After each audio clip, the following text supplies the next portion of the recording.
Okay, this is my second video blog today. The first one was regarding my introduction to Paxil, and this one is kind of to go over Paxil withdrawals and how I had taken myself off.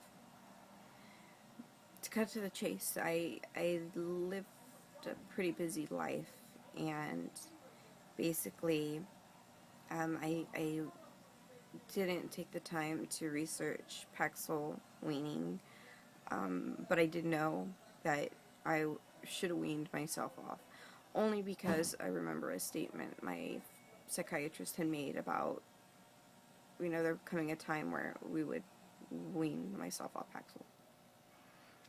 And I thought, well, with as busy as I am, I guess I didn't think. Instead I took, I went 30, 20, 20, 10 and was done with it in 4 days. In the first 2 days, I didn't really feel anything, and after that, I was working on, the third, fourth, fifth day, and I began to develop this very painful feeling from my hips below, my hips down.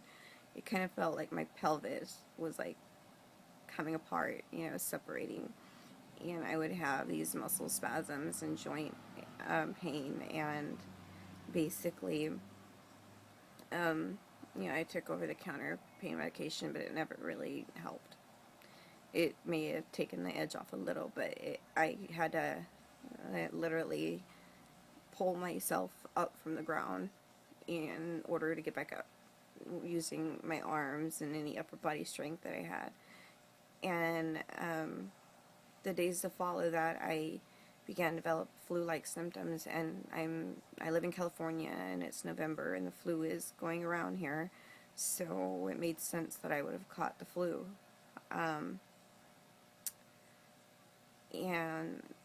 that came with being nauseous, nausea, vomiting, chills, hot and cold flashes, a lot of sensitivity to touch, light, sound.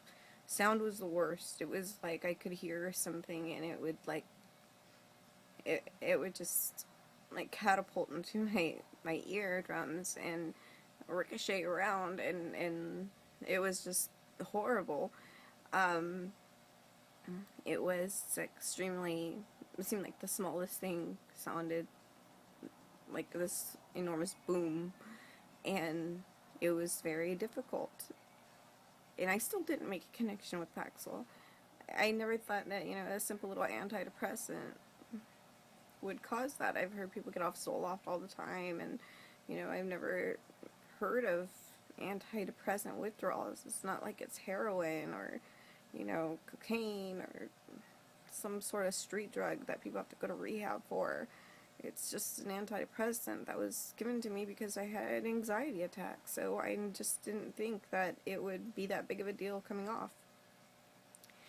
And then Thanksgiving came, and I was invited to see family and friends. I have family in my area. I've got family 2 hours south, and I was never able to see anybody. I had no will to go. I had no willpower, no motivation, so instead I spent Thanksgiving alone in my room in the dark,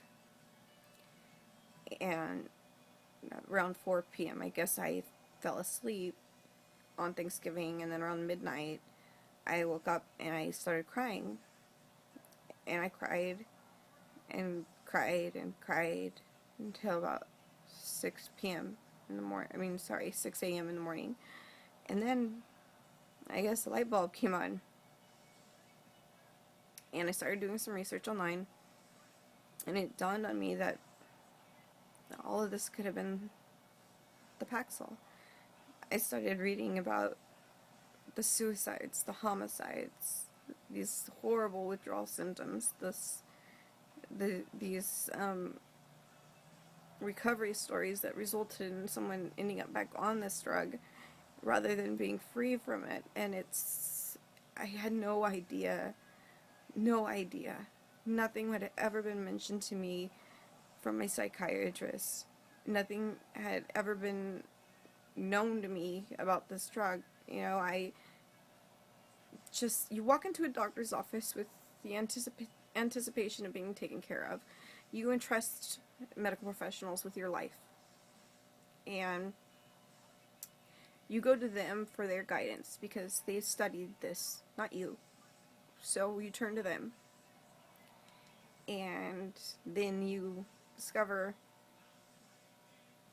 that you don't have all the facts, and that you had been taking something into your system for past 6 months that you had no idea what could do to you and what has done to others.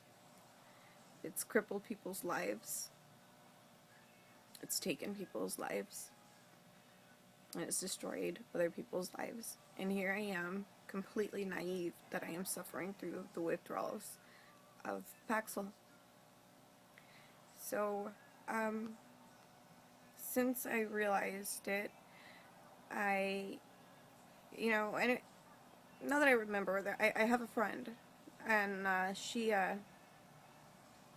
mentioned to me back when I couldn't get up from the ground because of my legs, that she had asked, do you think it has anything to do with you quitting Paxil?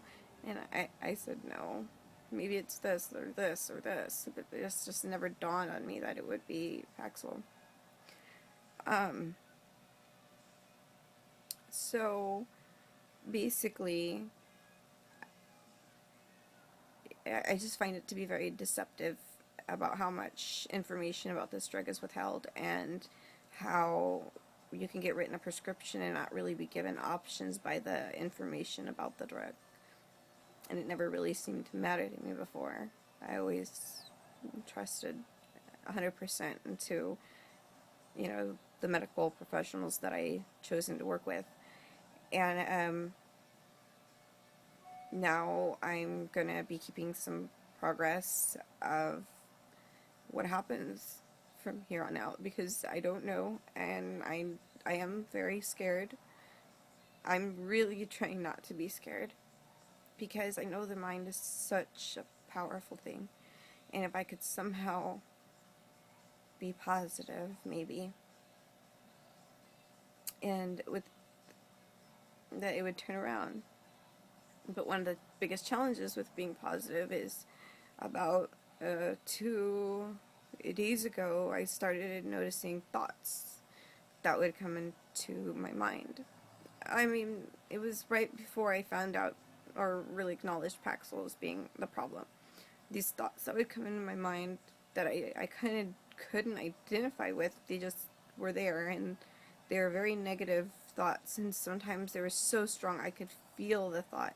It wasn't simply thinking it, but you could feel the emotion that came with the thought, the entire empathy to that thought, the shaking. The thoughts were really bad, and I'm pretty sure any of you familiar with Paxil probably have a good idea of what those thoughts may entail.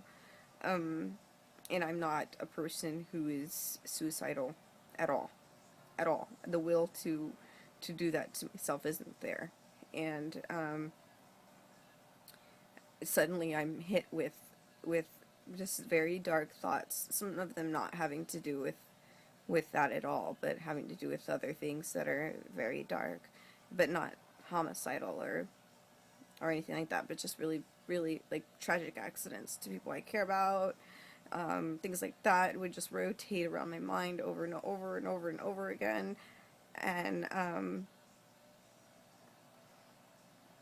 that's got to be the hardest and the most painful of everything I've experienced so far. And so I am making a conscious decision to, so far, remain off this drug